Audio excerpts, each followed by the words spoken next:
Assalamualaikum warahmatullahi wabarakatuh. Pada pertemuan ini kita akan membahas kebijakan moneter. Untuk materi kebijakan moneter ini nantinya kita akan membagi menjadi dua bagian. Di sini kita akan membahas bagian yang pertama. Pada bagian pertama ini kita akan membahas dua subbab dari 4 subbab yang ada pada kebijakan moneter. Yaitu yang pertama adalah tinjauan kerangka operasional kebijakan moneter. Di sini kita akan mencoba mendefinisikan apa itu kebijakan moneter. Seperti yang sudah kita ketahui bersama, setidaknya ketika kita berbicara kebijakan, itu yang sering kita kenal adalah kebijakan moneter dan kebijakan fiskal. Nah, ketika kita berbicara kebijakan moneter, berarti identik dengan otoritas yang dipunya oleh bank sentral. Di mana ketika kita berbicara kebijakan moneter, di sini bank sentral akan berusaha mengendalikan besaran-besaran moneter yang ada di suatu negara. Besaran moneter itu apa saja? Di sini bisa kita katakan, yang dikatakan besaran moneter itu adalah yang terkait dengan uang yang beredar di suatu negara, kemudian uang primer ataupun kredit yang disalurkan di perbankan yang ada di suatu negara.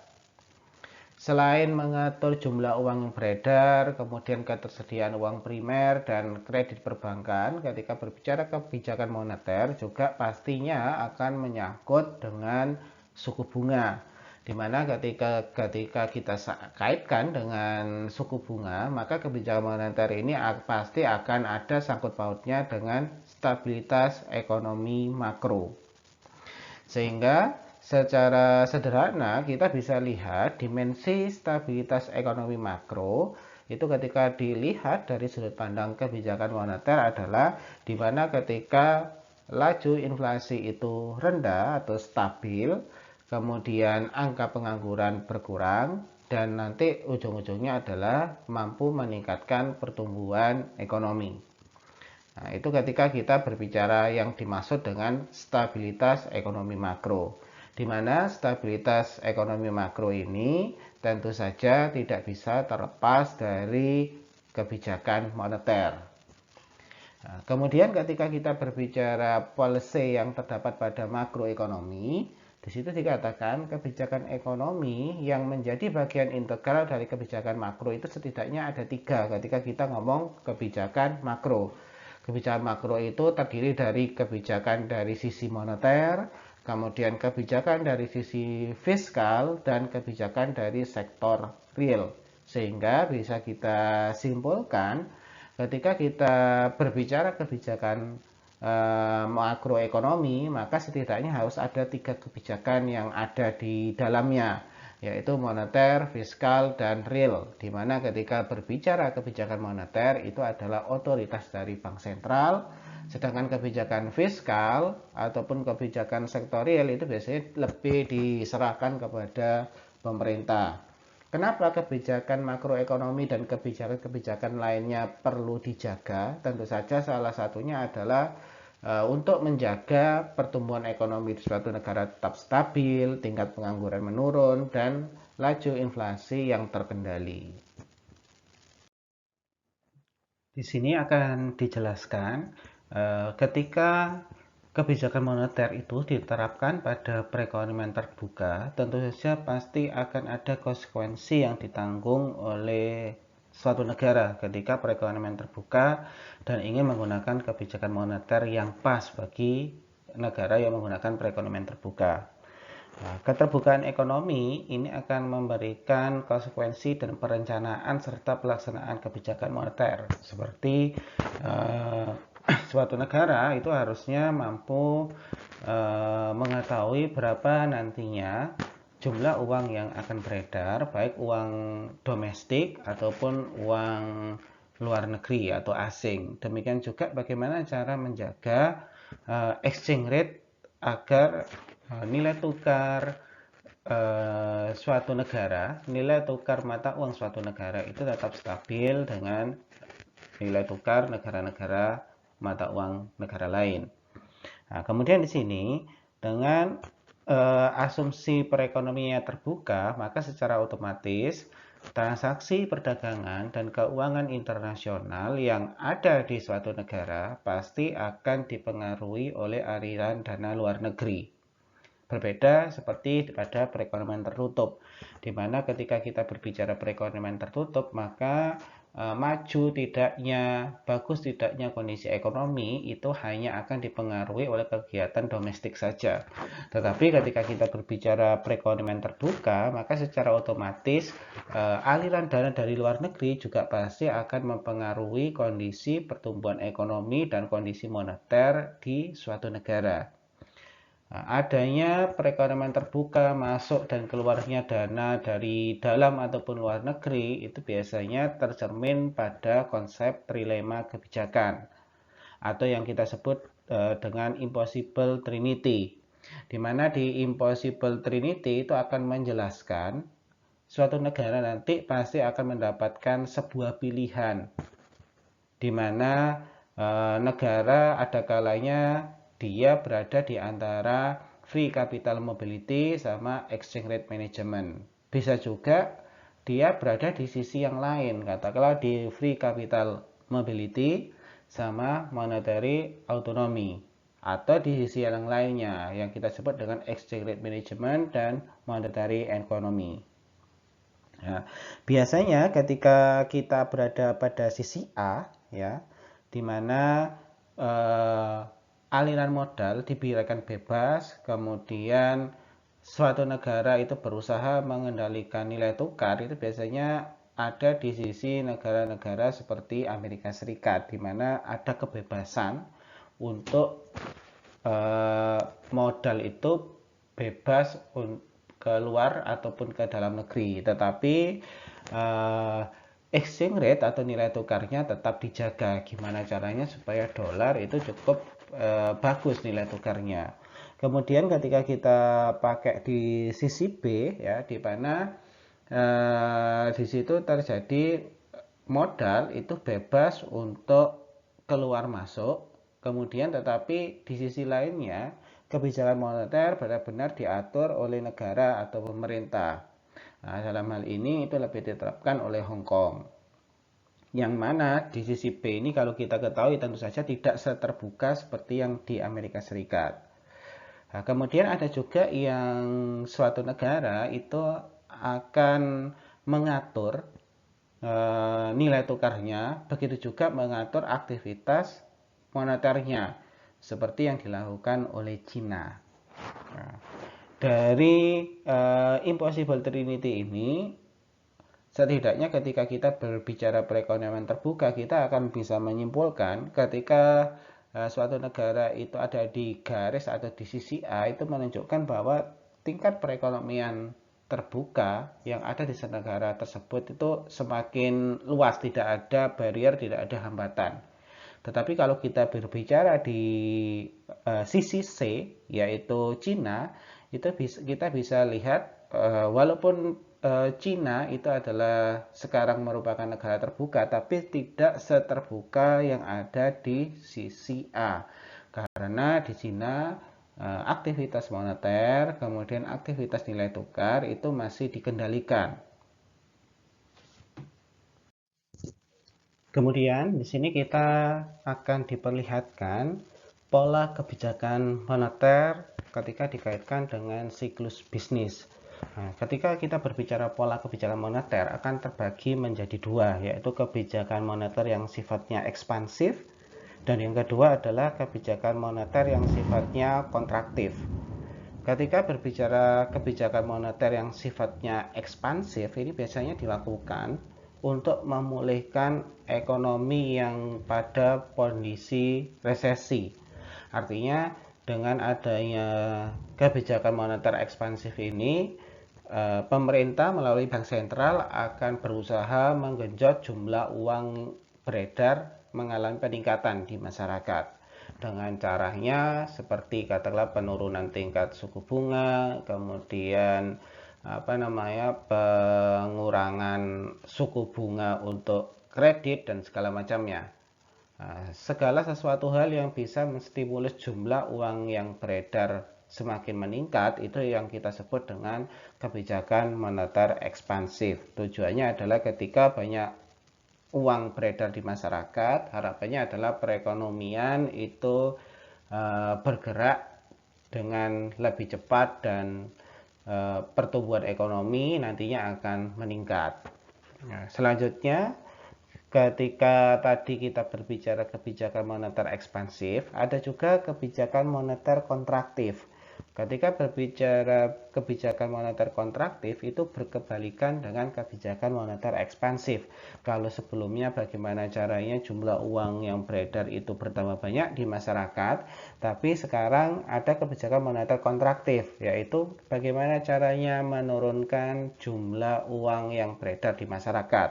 Karena dikhawatirkan ketika jumlah uang itu terus beredar begitu besar, maka yang ditakutkan adalah meningkatnya angka inflasi. Nah, untuk menghindari agar jumlah uang beredar itu tidak berlebih atau tidak terlalu banyak beredar di masyarakat, maka salah satu kebijakan yang dipakai adalah kebijakan moneter kontraktif. Wujudnya apa? Nah, ketika dikatakan wujudnya, katakanlah ada kalanya dinaikkan suku bunganya. Ketika suku bunga dinaikkan, maka secara otomatis peredaran uang di masyarakat pasti akan jauh lebih berkurang. Mereka, para pemilik modal ataupun para nasabah itu akan biasanya lebih memilih menabung uangnya di bank. Begitu juga bisa dilakukan katakanlah dengan menjual surat hutang berharga milik negara. Nah, dengan membeli masyarakat membeli surat hutang negara, maka secara otomatis jumlah uang beredar di masyarakat itu bisa menjadi berkurang. Di sini moneter ekspansif, kebijakan moneter ekspansif biasanya dilakukan pada saat resesi, di mana perekonomian di suatu negara katakanlah dalam kondisi terpuruk. Nah, untuk membangkitkan ya disuntik dengan jumlah uang beredar cukup tinggi. Nah, kemudian untuk mengontrol jumlah uang yang beredar di masyarakat cukup tinggi, maka ada juga kebijakan yang kita sebut dengan kebijakan kontraktif, yaitu berusaha untuk menurunkan jumlah uang yang beredar di masyarakat. Itu ketika kita berbicara kebijakan moneter dan siklus bisnis. Kemudian di sini dijelaskan terkait dengan kebijakan moneter dan siklus bisnis, di mana arah kebijakan moneter itu akan dibagi menjadi dua. Yang pertama, kita akan bahas pro-cyclical atau accommodative monetary policy, yaitu suatu kebijakan di mana pola penerapan kebijakan moneter ini cenderung mengakomodasi fluktuasi perekonomian. Jadi kebijakan yang dibuat itu menyesuaikan dengan kondisi yang sedang dialami dalam suatu perekonomian. Kebijakan-kebijakannya dibuat seiring dengan fluktuasi kondisi perekonomian. Katakanlah ketika perekonomian suatu negara mengalami penurunan atau resesi, maka ada kebijakan-kebijakan yang sifatnya cenderung mengakomodasi bagaimana merespon kebijakan moneter, bagaimana kebijakan moneter merespon ketika terjadi resesi. Nah, kemudian ada yang kita sebut dengan counter cyclical monetary policy. Nah, ketika kita berbicara counter cyclical, itu berarti kebijakan yang dibuat itu cenderung berkebalikan dengan apa yang ada atau yang sedang terjadi di suatu negara. Katakanlah ketika terjadi resesi, nah, ada sesuatu hal yang dilakukan, baik itu berupa kebijakan fiskal yang berseberangan dengan konsep penurunan ekonomi tersebut. Nah, sederhananya seperti apa? Jadi ketika kita bicara ketika suatu negara itu mengalami resesi, tentu saja perekonomian itu akan sulit. Nah, contoh salah satu kebijakan counter cyclical adalah ketika perekonomian turun, berada di bawah tren turun atau minus, maka di sini pemerintah melakukan kebijakan berupa katakanlah menyediakan jumlah uang beredar yang semakin meningkat. Nah, itu yang kita sebut dengan counter cyclical monetary policy. Jadi di satu sisi perekonomian sedang mengalami resesi dan bagaimana cara mengembalikan agar menuju titik yang semula, maka pemerintah berusaha mengedarkan jumlah uang yang cukup banyak daripada periode sebelumnya. Tujuannya adalah untuk membuat resesi itu berakhir dan menuju ke titik keseimbangan yang baru. Itu yang kita sebut counter cyclical.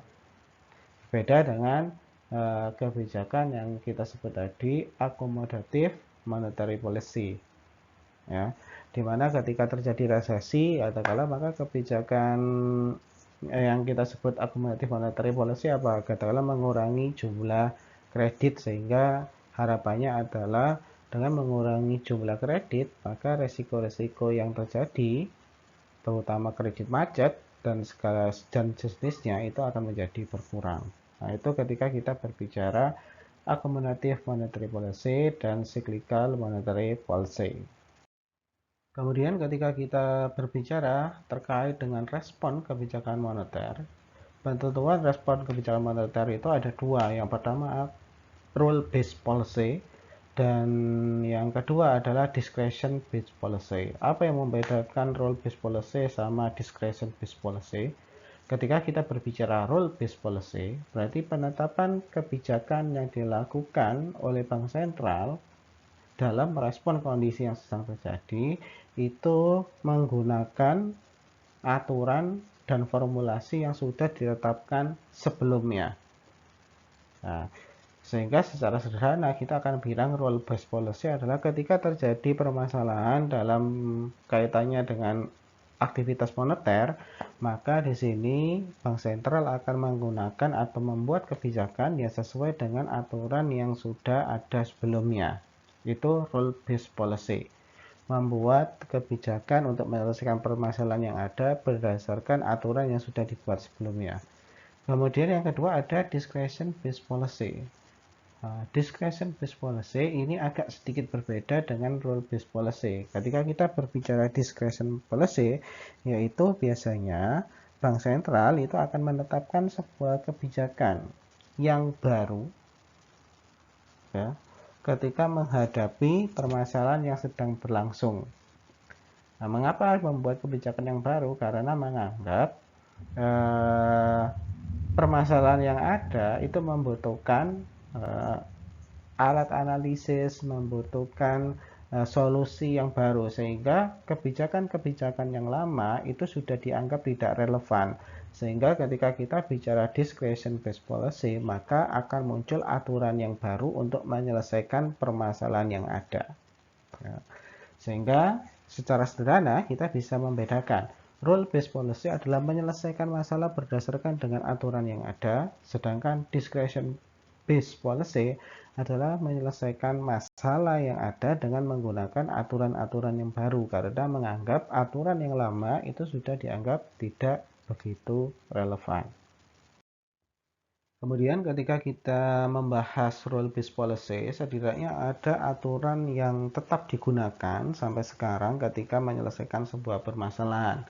Rule based policy yang dimaksud adalah katakanlah ketika kita berbicara terkait money growth rule, yaitu pertambahan atau pertumbuhan jumlah uang yang beredar di masyarakat. Kemudian terkait dengan interest rate rule. Nah, di situ dikatakan bertambah atau berkurangnya jumlah uang yang beredar di masyarakat itu akan ditentukan, ya, jumlah uang yang beredar itu pasti akan ditentukan oleh banyak sedikitnya pendapatan nominal yang ada di masyarakat, kemudian pendapatan nominal potensial, dan tingkat perputaran uang. Sehingga kita akan berbicara ketika pendapatan masyarakat itu meningkat, secara otomatis jumlah uang yang beredar di masyarakat juga akan mengalami peningkatan. Kemudian ketika kita berbicara interest rate rule, di sini kita akan beranggapan bahwa tinggi rendahnya suku bunga itu pasti akan dipengaruhi oleh beberapa hal. Di situ bisa dilihat tinggi rendahnya suku bunga ada yang mempengaruhi seperti inflasi, kemudian target inflasi, jumlah output yang tersedia, dan kebijakan moneter yang ada di perbankan. Secara sederhananya kita akan mengatakan ketika ingin mengendalikan inflasi, maka kebijakan yang bisa dipakai adalah rule based policy. Salah satunya ketika inflasi ingin diturunkan, maka suku bunga bisa dinaikkan. Nah, itu adalah salah satu contoh menyelesaikan masalah-masalah yang ada di aktivitas moneter menggunakan aturan yang sudah ada, tidak membuat aturan baru. Kemudian ketika ada pertanyaan, apa saja instrumen yang ada pada kebijakan moneter? Setidaknya instrumen yang ada pada kebijakan moneter itu ada 3. Yang pertama adalah OPT, operasi pasar terbuka, kemudian fasilitas diskonto, dan yang ketiga adalah cadangan wajib minimum. Ketika kita berbicara operasi pasar terbuka, maka secara sederhana kita akan mengatakan banyaknya jumlah uang yang beredar di masyarakat itu bisa dikendalikan. Bagaimana cara mengendalikannya? Yaitu lewat yang namanya jual beli surat-surat berharga oleh bank sentral. Nah, ketika jumlah uang yang beredar di masyarakat itu semakin meningkat dan kemudian bank sentral ingin mengurangi jumlah uang yang beredar tersebut, maka bank sentral tinggal mengeluarkan yang namanya surat-surat berharga. Bank sentral diminta untuk menjual surat-surat berharga. Ketika masyarakat membeli surat-surat berharga tersebut, maka secara otomatis jumlah uang yang beredar itu akan semakin berkurang di masyarakat.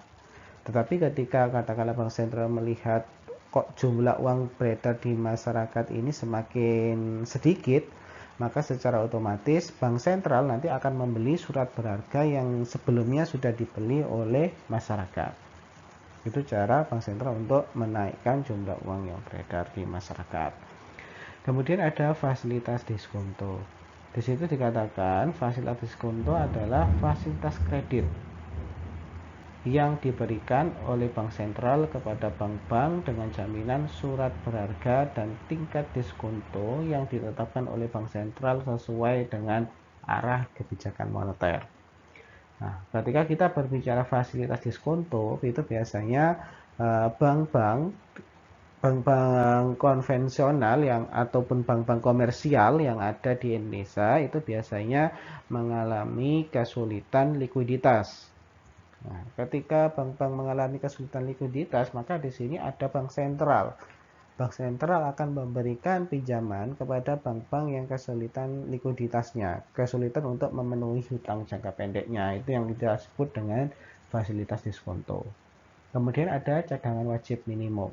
Cadangan wajib minimum ini adalah jumlah alat likuid minimum yang wajib dipelihara oleh bank komersial.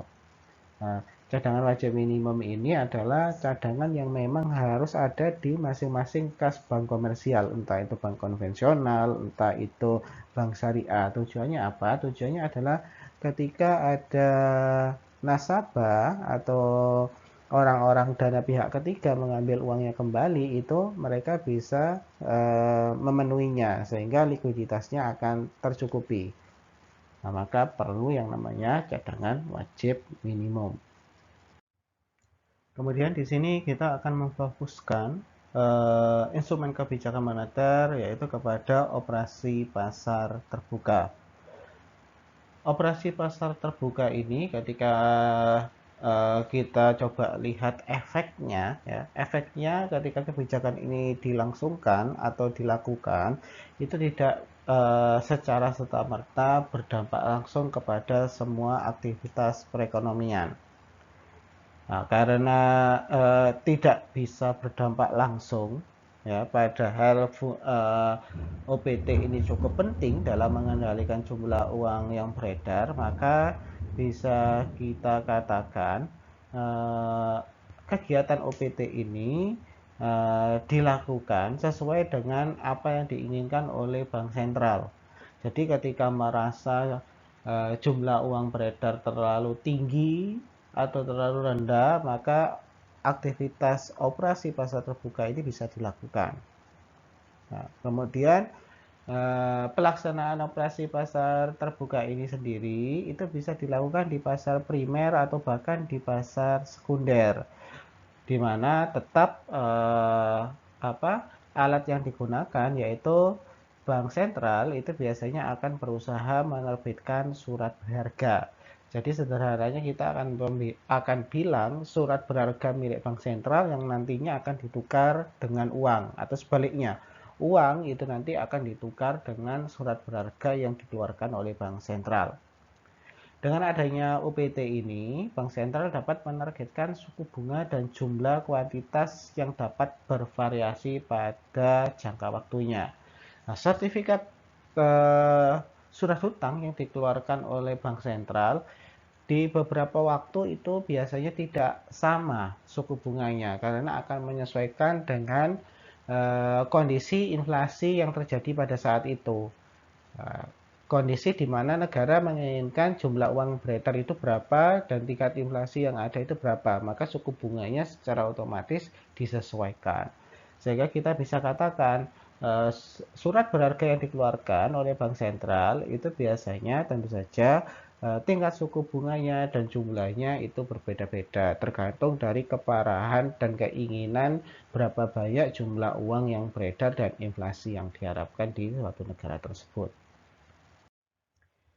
Kemudian ketika berbicara apa sasaran operasional dari kebijakan moneter ini, setidaknya ada 3 sasaran yang ingin dicapai ketika berbicara kebijakan moneter. Yang pertama adalah stabilitas harga. Maka di sini sasaran operasionalnya adalah terkait dengan pendekatan harga, di mana harapannya adalah melalui bank sentral, dengan adanya bank sentral, maka tingkat harga yang berlaku di masyarakat itu mampu dikendalikan sehingga perekonomian nantinya akan berjalan stabil.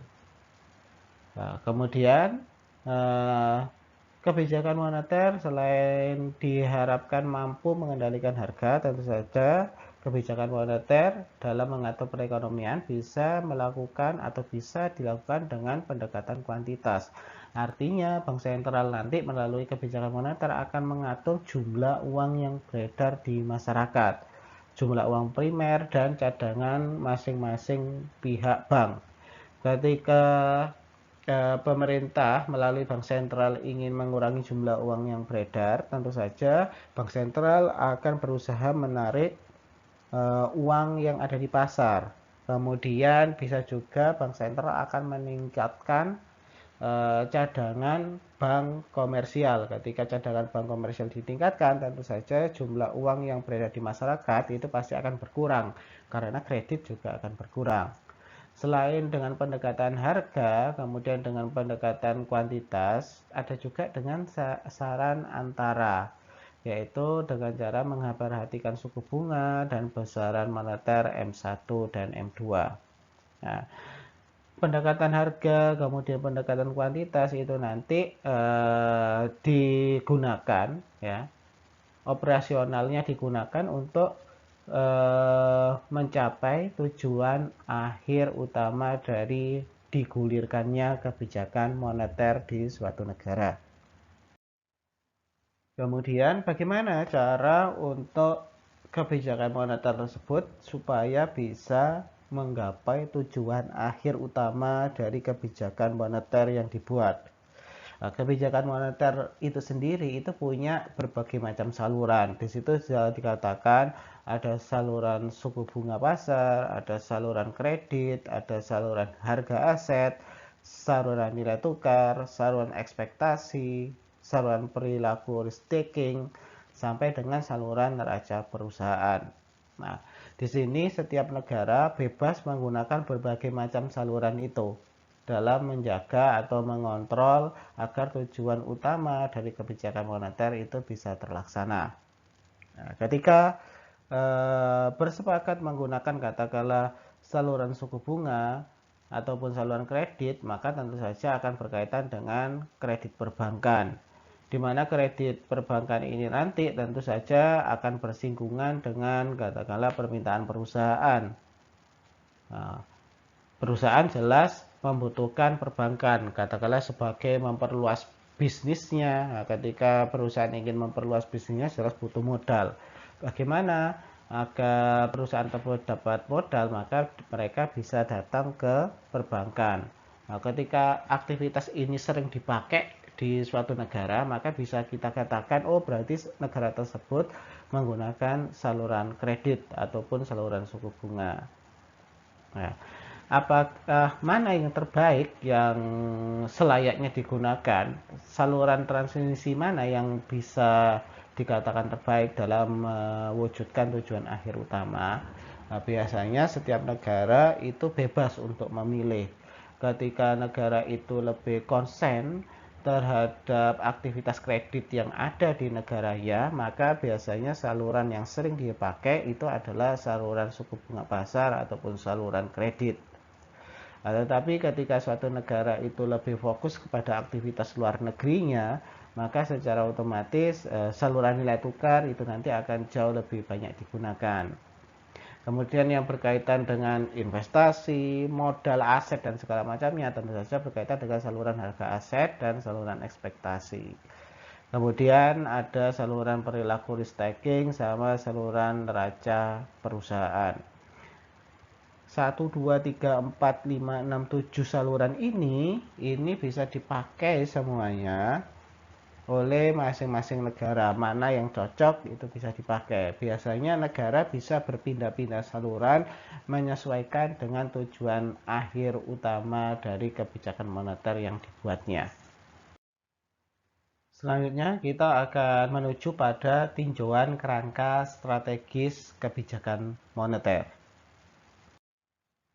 Ketika berbicara terkait dengan kerangka strategis kebijakan moneter, kita mempunyai beberapa target. Ada 4 target yang nantinya bisa dicapai oleh sebuah negara melalui kebijakan moneter. Nah, kita akan membahas satu persatu. Yang pertama adalah ketika negara itu menetapkan exchange rate targeting. Nah, di situ dikatakan ketika negara menggunakan exchange rate targeting itu merupakan strategi kebijakan dengan menetapkan nilai mata uang domestik terhadap nilai harga komoditi tertentu yang diakui secara internasional. Nah, jadi di sini ketika kebijakan moneter itu dihadapkan dengan exchange rate targeting, berarti bagaimana caranya agar nilai tukar mata uangnya ya itu dianggap stabil terhadap nilai komoditi tertentu, katakanlah emas. Atau bisa juga selain dengan nilai komoditi tertentu, exchange rate targeting itu juga bisa melalui mata uang negara-negara besar yang memiliki laju inflasi yang rendah. Sehingga bisa kita simpulkan ketika suatu negara menggunakan exchange rate targeting, maka dia akan berusaha menstabilkan nilai mata uangnya. Stabil terhadap apa? Di situ ada dua pilihan. Yang pertama terhadap komoditi, contohnya emas, dan yang kedua adalah terhadap mata uang negara-negara besar, katakanlah seperti mata uang dolar, mata uang euro, mata uang yen, seperti itu. Nah, itu yang kita sebut dengan exchange rate targeting. Jadi menjaga agar nilai tukar itu stabil. Kemudian ada lagi yang kita sebut dengan monetary targeting. Ketika kita berbicara monetary targeting, seperti kata monetary berarti ada kaitannya dengan uang. Sehingga di situ dikatakan merupakan strategi kebijakan dengan menetapkan pertumbuhan jumlah uang yang beredar dengan harapan masyarakat dapat mengetahui arah kebijakan moneter. Sehingga bisa kita katakan ketika suatu negara menetapkan monetary targeting, itu berarti negara melalui bank sentral akan berusaha sedemikian rupa mengatur jumlah uang yang beredar yang ada di negaranya agar katakanlah tidak terjadi hiperinflasi atau malah deflasi. Nah, untuk mengatur itu maka negara biasanya menggunakan monetary targeting. Kemudian ada inflation targeting. Nah, ketika kita berbicara inflasi targeting, itu dikatakan merupakan strategi kebijakan dengan mengumumkan kepada publik mengenai target inflasi jangka menengah dan komitmen bank sentral untuk mencapai stabilitas harga. Nah, ketika kita berbicara inflasi targeting, itu berarti nantinya bank sentral akan menginformasikan kepada masyarakat bahwa target inflasi di tahun sekian itu sebesar sekian. Kemudian untuk memenuhi target itu, target inflasi yang sudah disebutkan atau yang sudah diumumkan, maka di sini bank sentral juga menyatakan bagaimana caranya dan komitmennya agar bisa mencapai sasaran inflasi yang diharapkan. Itu yang kita sebut dengan inflasi targeting. Kemudian ada implicit target. Ketika kita berbicara implicit target, itu dikatakan merupakan strategi kebijakan tanpa penargetan secara lugas, tetapi tetap memberikan perhatian dan komitmen untuk mencapai tujuan akhir kebijakan moneter. Ya, kalau yang sebelumnya exchange rate itu berarti mengendalikan nilai tukar, monetary targeting itu berarti mengendalikan jumlah uang beredar, inflasi targeting itu mengendalikan inflasi, implicit targeting ini tidak mengatakan secara lugas dan tidak dijelaskan secara tegas maksud atau target dari sasaran operasionalnya. Akan tetapi mereka masih punya tujuan, yaitu memberikan komitmen untuk mencapai tujuan akhir kebijakan moneter.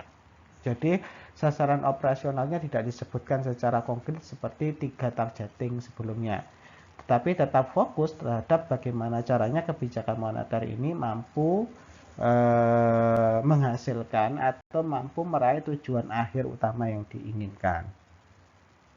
Kemudian di sini akan ditunjukkan masing-masing kerangka kebijakan moneter yang sudah dibuat tadi, yang sudah dijelaskan tadi, tentu punya kelemahan dan kelebihan. Di sini akan ditunjukkan. Yang pertama adalah monetary targeting. Ketika kita berbicara monetary targeting berarti mengendalikan jumlah uang yang beredar di masyarakat. Maka kelebihannya apa? Di situ dikatakan kebijakan moneter itu independen, dapat fokus pada kondisi perekonomian domestik, kemudian memberikan sinyal yang cepat.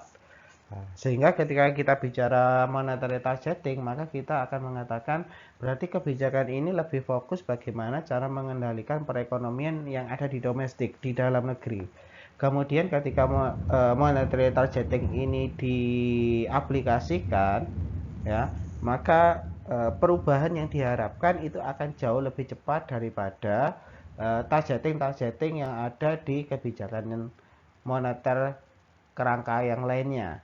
Nah, selain punya kelebihan, tentu saja dia punya kelemahan. Kelemahannya apa? Di sini karena dia mengendalikan jumlah uang yang beredar, tentu saja akan sangat bergantung sekali dengan stabilitas uang dan inflasi. Ketika salah sedikit melakukan kebijakan monetary targeting, bisa jadi jumlah uang yang diedarkan akan jauh lebih banyak dan akan berdampak kepada tingkat inflasi yang tinggi. Mengingat monetary targeting ini responnya cukup cepat dibanding targeting yang lainnya.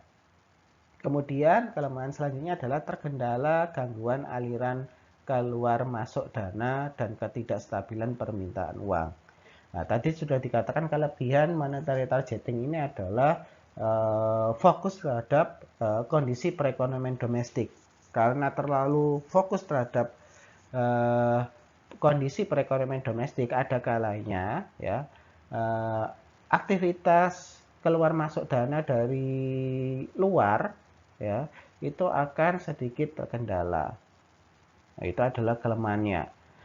Nah, siapa yang menggunakan monetary targeting ini bisa kita lihat itu adalah Thailand, kemudian Amerika Serikat.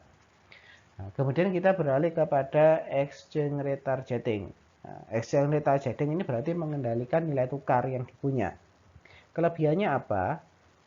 Exchange rate targeting itu dikatakan mampu mencegah inflasi dari naiknya harga barang internasional. Kemudian relatif sederhana dan jelas sehingga dapat relatif mudah dimengerti oleh masyarakat. Nah, exchange rate targeting ini berarti bisa kita katakan setiap negara yang punya perekonomian terbuka dan aktivitas ekonominya lebih kepada ekspor dan impor, pertumbuhan ekonominya lebih dititik beratkan pada aktivitas ekspor dan impor, maka banyak negara yang menggunakan exchange rate targeting. Di sini dikatakan ada Singapura, China, Hong Kong, Malaysia. Nah, selain ada kelebihan-kelebihan yang ditunjukkan tadi, exchange rate targeting itu juga punya kelemahan. Apa saja kelemahannya? Di situ kita bisa lihat kebijakan moneter menjadi tidak independen. Kenapa tidak independen? Karena akan berkaitan dengan nilai mata uang luar negeri, sehingga bisa kita katakan independensi bank sentral itu akan menjadi berkurang karena bank sentral juga harus bergantung dengan kondisi nilai tukar negara-negara mitra dagang atau negara-negara yang dianggap mata uangnya kuat. Kemudian dapat menimbulkan serangan spekulasi falas karena exchange rate targeting jelas nanti akan ada permainan nilai tukar uang. Ada kalanya mata uang itu terapresiasi, ada mata uang itu ada kalanya terdepresiasi. Ketika terjadi apresiasi atau depresiasi itu biasanya akan dimanfaatkan oleh spekulan falas dalam mencari keuntungan. Kemudian kelemahan ketiga itu sulit menentukan nilai tukar yang tepat, sehingga sering menimbulkan overvalued bila pengendalian tidak berhasil. Karena exchange rate targeting itu erat sekali dengan aktivitas perdagangan internasional, maka biasanya nilai tukar juga pasti akan sangat sulit ditentukan. Karena nilai tukar di sini pasti akan berubah sewaktu-waktu. Sehingga ada kalanya kebijakan yang ditetapkan sekarang bisa jadi itu tidak akan efektif dalam beberapa waktu ke depan. Karena bisa kita ketahui bersama nilai tukar itu bisa naik dan turun dengan waktu yang relatif singkat dan cepat. Kemudian target lainnya adalah inflasi targeting. Inflasi targeting ini memiliki kelebihan seperti inflasi targeting merupakan sesuatu yang sederhana dan jelas. Kenapa sederhana dan jelas? Karena inflasi targeting ini dikatakan jelas bank sentral ketika menggunakan inflasi targeting artinya menetapkan laju inflasi. Laju inflasi tersebut berapa besarannya itu pasti akan diumumkan kepada masyarakat. Kemudian akan disebutkan juga bagaimana cara mencapai target inflasi yang sudah ditetapkan. Kemudian kebijakan moneter sifatnya independen dan dapat fokus pada kondisi perekonomian domestik. Inflasi targeting agak sedikit berbeda dengan exchange rate targeting. Ketika exchange rate targeting itu harus berhubungan dengan mata uang atau nilai tukar mata uang asing, tapi kalau inflasi targeting itu sifatnya lebih independen karena hanya berfokus pada penargetan inflasi yang ada di domestik saja. Kemudian di situ tidak bergantung pada hubungan yang stabil antara uang dan inflasi. Jadi ketika kita berbicara inflasi targeting, maka pemerintah melalui bank sentral akan menetapkan berapa besaran jumlah atau nominal inflasi yang ingin ditetapkan. Di mana ketika sudah ditetapkan, tentu saja ada kiat-kiat yang akan dilakukan oleh bank sentral untuk memenuhinya. Sehingga di sini tidak ada lagi ketergantungan antara stabilitas antara uang dan inflasi. Nah, kemudian selain memiliki berbagai macam kelebihan, inflasi targeting juga punya kelemahan. Kelemahannya adalah dapat menyebabkan aturan yang rigid karena tadi sifatnya independen dilakukan oleh bank sentral, maka akan tetapan bank sentral yang mutlak katakan inflasi di tahun ini 3%, maka mau tidak mau itu harus tercapai dan bank sentral juga harus menentukan bagaimana caranya. Ketika sudah ditentukan itu yang kita sebut artinya rigid, tidak bisa terjadi perubahan. Kalau ditentukan 3% ya sudah harus memenuhi 3% itu. Kemudian kelemahan yang kedua adalah fluktuasi output lebih besar jika terfokus pada inflasi. Meskipun pada praktiknya tidak menimbulkan masalah. Nah, ketika inflasi itu sudah ditentukan di muka, maka yang menjadi permasalahan adalah ketika terjadi fluktuasi output. Ya. Fluktuasi inflasi tidak akan berfluktuasi secara secara random dan setiap saat karena sudah ditentukan. Nah, yang memiliki fluktuasi yang lebih besar itu adalah kepada barang dan jasa yang ada di masyarakat. Kemudian sinyal bersifat tidak langsung terhadap pencapaian target. Nah, ada kalanya inflasi targeting itu ditetapkan, tetapi eh, sifatnya itu tidak langsung terhadap pencapaian target. Katakanlah ingin menuju ke inflasi 3%, maka tidak serta-merta setelah diumumkan pada saat itu, maka keesokan harinya langsung akan mendapatkan kondisi inflasi dalam 3%. Biasanya akan dilakukan bertahap sampai pada pencapaian target yang diinginkan.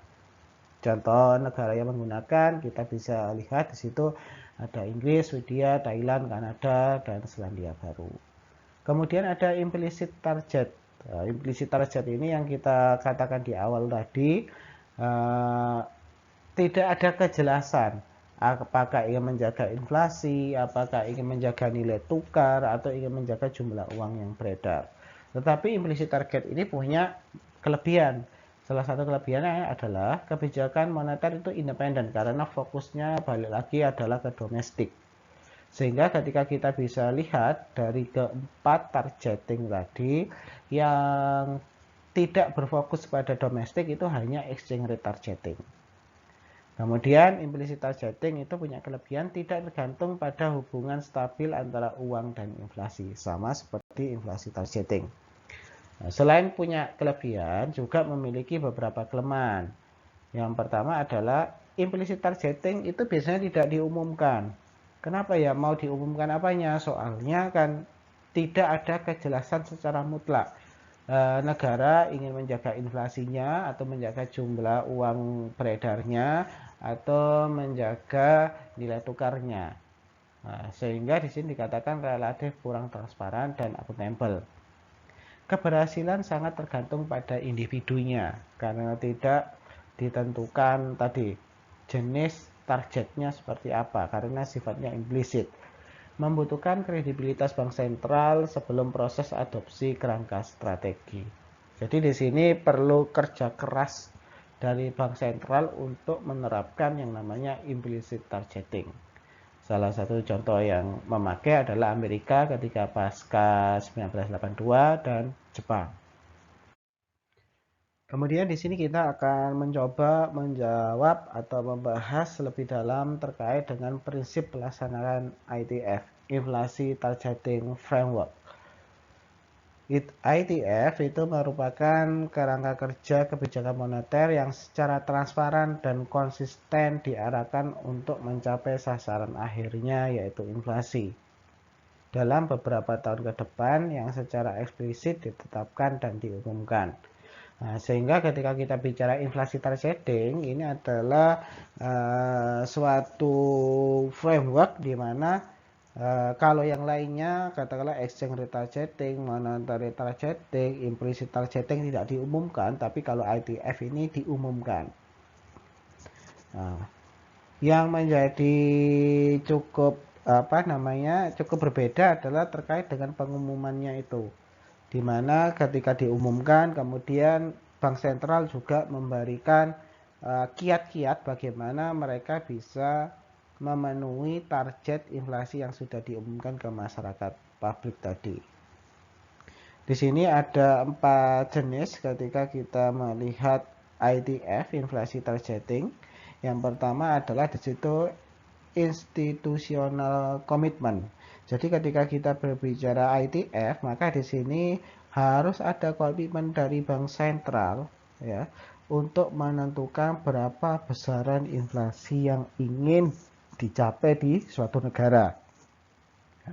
Ketika bank sentral sudah membuat komitmen, maka akan di-announcement ke publik melalui pengumuman. Jadi kata apa tadi, penetapan bank sentral menginginkan 3%, maka dia akan bergeser ke tahapan kedua, yaitu memberikan pengumuman kepada publik terkait ketetapan inflasi yang sudah ditetapkan. Kemudian yang ketiga, di situ ada information inclusive approach. Pendekatan inklusif digunakan dalam proses perumusan dengan mendasarkan pada suatu aturan, namun cukup fleksibel dalam operasionalnya. Jadi setelah diumumkan ke masyarakat, tentu saja ada pendekatan inklusif yang digunakan nanti bagaimana atau apa saja rumusan yang mendasarkan pada suatu aturan. Jadi dibikin aturan. Ketika sudah ditetapkan 3%, maka gimana aturannya agar inflasinya memang benar-benar tercapai 3%. Kemudian yang keempat adalah good governance. Sesuai dengan prinsip-prinsip tata kelola yang sehat, yaitu memiliki tujuan yang jelas, transparan, akuntabel, dan kredibel. Sesuai apa yang sudah kita diskusikan tadi, ketika kita bicara ITF, artinya itu diumumkan oleh Bank Sentral, kemudian disampaikan kepada masyarakat, kemudian Bank Sentral juga membuat rule atau aturan supaya kebijakan itu ITF tadi bisa tepat, katakanlah sesuai 3%, 2%, atau 5%, maka Bank Sentral juga memiliki kewajiban untuk transparan dan akuntabel dan kredibel, mampu menjelaskan apakah sasaran tersebut tercapai atau belum. Nah, ketika sudah tercapai atau belum, maka bagaimana pertanggungjawabannya. Nah, itu ketika suatu negara menggunakan inflasi targeting framework. Demikian materi yang bisa kita sampaikan pada pertemuan pertama ini. Terima kasih. Wassalamualaikum warahmatullahi wabarakatuh.